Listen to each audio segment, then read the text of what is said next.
Marcelo Santana, diretor executivo de futebol do Vasco, detona a postura da arbitragem. O técnico Rafael Paiva avalia as condições do gramado. Com muita cautela, o Vasco estuda opções para a venda da SAF. Fala galera, sejam todos bem-vindos ao canal BTB Esportes. Eu sou o Jonatas Santos, chegando com tudo nesta segunda-feira, trazendo as últimas notícias, novidades e informações do Clube de Regatas Vasco da Gama. Mas antes, é claro, na humildade, na moral, se você não é inscrito aqui no canal, botão vermelho aqui abaixo, inscrito, inscreva-se. Ative o sino das notificações na opção todos.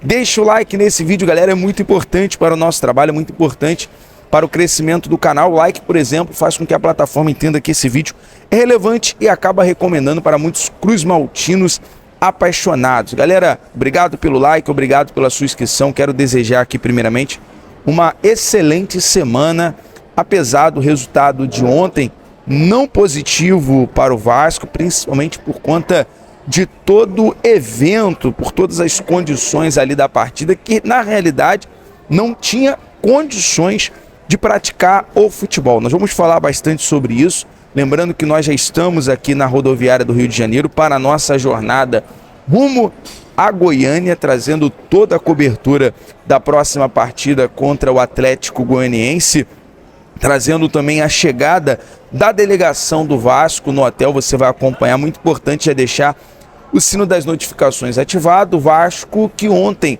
após a partida contra o Grêmio, viaja diretamente para o Rio de Janeiro, se prepara hoje no CT Moacir Barbosa, haverá o treinamento em preparação para essa partida de quarta-feira. O técnico Rafael Paiva vai conseguir ajustar. É claro que nem se compara o estado do gramado do estádio Antônio Ascioli, que conforme a última partida estava em perfeitas condições para esse jogo. O Vasco que vai buscar essa vantagem fora de casa no jogo da ida das oitavas de final da Copa do Brasil. E é claro, agora é virar a chave. O que a gente pode trazer aqui alguns questionamentos, alguns pontos. Eu até deixei aqui anotado, eu gostaria da sua avaliação, torcedor, do seu questionamento aqui também nos comentários. O que mais chateou na partida de ontem? Essa é a minha pergunta a você, torcedor. O que mais lhe deixou chateado? Foi a postura da arbitragem, sendo tendenciosa e muito dominada e pressionada até mesmo antes da partida pelo técnico Renato Gaúcho, que reclamou, claro, até com razão, por conta do que o Grêmio sofreu na partida contra o Corinthians, lá na Neoquímica Arena, no jogo valendo pela 19ª rodada do Brasileirão, em relação à questão do pênalti, em relação à questão do VAR. Porém, a partida de ontem, a arbitragem deveria ser mais imparcial. O árbitro numa partida não pode ser o destaque, não pode ser a estrela do jogo. E ontem o Zanovelli deixou ser dominado pelos questionamentos do Grêmio na partida. E vale ressaltar aqui que houve alteração do jogo de 4 para 7 horas da noite, sabendo de toda a questão dos riscos da chuva. Arbitragem completamente tendenciosa, pressionada nos bastidores. O amarelo para o volante do Vasco aos 40 segundos do jogo, e as faltas no meio de campo e na intermediária apenas para o Grêmio. Então tá aqui algumas coisas a ser questionadas. Eu quero o seu comentário. O que mais lhe chateou? Sabendo que o Vasco não jogou bem, e não dá pra gente fazer aqui uma avaliação profunda do jogo, até porque o gramado impraticável para a questão do futebol. Claro que o Grêmio conseguiu ser eficaz com uma boa atuação do Soteldo, que conseguiu ali o gol. E é claro, é óbvio, quem conseguisse ali o primeiro gol iria fazer o famoso chutar pro mato, que é jogo de campeonato. Isso é fato. Ia conseguir ali sustentar a partida. Então tem muita coisa a ser questionada. Nós vamos agora à fala do Marcelo Santana, que detonou a arbitragem. Você vai ficar agora com a coletiva, um detalhe, um trecho da coletiva com o Marcelo Santana. Às vezes entra excessivamente pressionado O Vasco hoje não tem responsabilidade de pagar pelo erro que o Grêmio sofreu no jogo contra o Corinthians. Aí você vê com 40 segundos o árbitro de maneira precipitada já dá um amarelo para um atleta do Vasco. Ele já faz a sinalização para os atletas do Grêmio que esse tipo de pressão vai funcionar.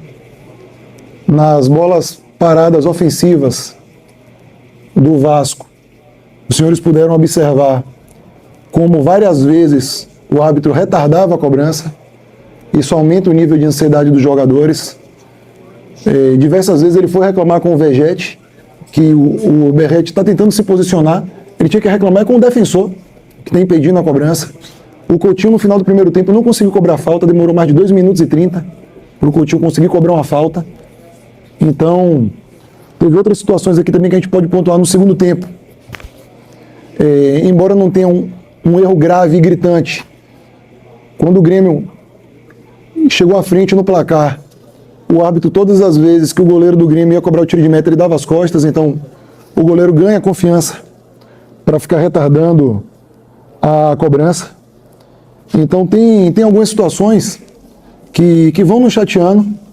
Hoje, repito, não teve nenhum erro gravíssimo, mas tem diversas situações para quem está dentro do dia a dia se sente prejudicado, os próprios atletas ficam estressados. E a gente tem observado isso ao longo do campeonato. O Vasco poderia ter falado no jogo contra o Atlético Mineiro, a rodada passada, por exemplo, que teve um lance de cotovelada no Praxedes, no primeiro tempo, com 5 minutos de jogo, que o árbitro não foi nem ao VAR. Se a gente quisesse ir na rodada anterior também, contra o Atlético Goianiense, a gente teve um gol anulado, que não teve qual foi a indicação na hora do impedimento, não passou a imagem, a transmissão não comentou. Então, se a gente quisesse ter pontuado desde antes erros gravíssimos, o Vasco já teria toda direito e autonomia para pontuar. Então, a gente tentou aguentar para não aumentar esse nível de pressão na arbitragem, mas chega uma hora que parece que, se os clubes não se posicionam em público, a comissão de arbitragem presidida pelo Dr. Wilson Seneme não toma uma providência. Então, o Vasco, a partir do dia de hoje, quer que a comissão de arbitragem fique mais atenta, tenha um pouco mais de rigor na escolha das escalas e que os árbitros tenham um pouco mais de autonomia para fazer o seu trabalho. E era essa manifestação que o Vasco da Gama gostaria de fazer através da sua diretoria executiva na noite de hoje. Agradeço a cada um pela atenção. E agora também vamos trazer aqui uma avaliação do técnico Rafael Paiva na coletiva de ontem, que falou bastante em relação ao gramado, né, atrapalhar, e com toda a razão, o futebol de ontem das duas equipes que estavam em campo. Jogo muito atípico, né? Saiu demais do que a gente achou que pudesse controlar o jogo, né? A chuva, o estado do campo nos atrapalhou demais de tentar jogar, né? Então a gente sabia que era um jogo de disputa, né? De muita disputa, jogo de segunda bola, jogo que qualquer escorregão no meio ali gerava uma transição perigosa, e foi exatamente isso que aconteceu, né? Numa cobrança de lateral, a gente tomou uma transição e tomou o gol. A gente sabia que o jogo ia ser condicionado muito em bola parada também. Eu acho que a gente teve algumas chances ali na bola parada que a gente não conseguiu concluir em gol. E é um jogo que sai muito do contexto normal, né? De novo, um jogo de muita briga, muita luta, muita segunda bola, mas a gente não conseguiu fazer o gol. Bom, galera, e agora vamos aqui às informações, às notícias também.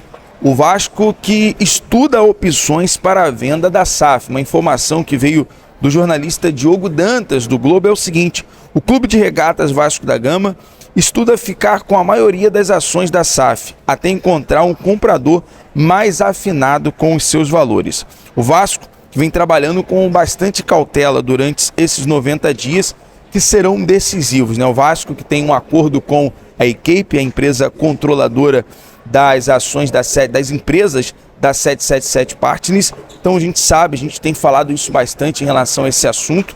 O Vasco vem buscando com muita cautela, com muita responsabilidade, e claro, esses 90 dias serão aí decisivos para o futuro do Vasco. Falando em futuro decisivo, o atacante Michael estará livre no mercado, já tem o seu futuro definido. E se tratando em mercado da bola, é uma ótima opção para o ataque do Vasco, já que o Vasco busca também uma contratação para a questão do ataque. O Vasco tem como prioridade um atacante de lado e um zagueiro. E o atacante Michael ficará livre no mercado. Michael chegou a um acordo com a diretoria do Al Hilal para a rescisão do seu contrato após a Supercopa da Arábia Saudita. Uma vez ativado o acordo, o jogador se tornará livre e poderá se juntar gratuitamente a qualquer outro clube que deseja contratá-lo. A tendência é que o Michael retorne ao Brasil. É claro que haverá, obviamente, concorrência de outros clubes, mas o Vasco pode aí se antecipar. O presidente Pedrinho, que também vem trabalhando nessa questão de negociação, o mercado da bola se encerra, a janela de transferência se encerra no dia 2 de setembro. Então, essa semana podemos ter muita novidade em relação a essa questão. Anúncio de atacante, anúncio do zagueiro e, é claro, a gente vai estar aqui sempre atualizando você, torcedor. Vamos aqui seguindo a nossa jornada agora rumo a Goiânia, tendo alguma novidade, vamos abrir aqui um plantão urgente ou nos próximos vídeos para deixar você bem atualizado, beleza? Obrigado pela sua participação aqui, o seu like, a sua inscrição. É o BTB Esportes em todos os lugares. Valeu, até o próximo vídeo, galera.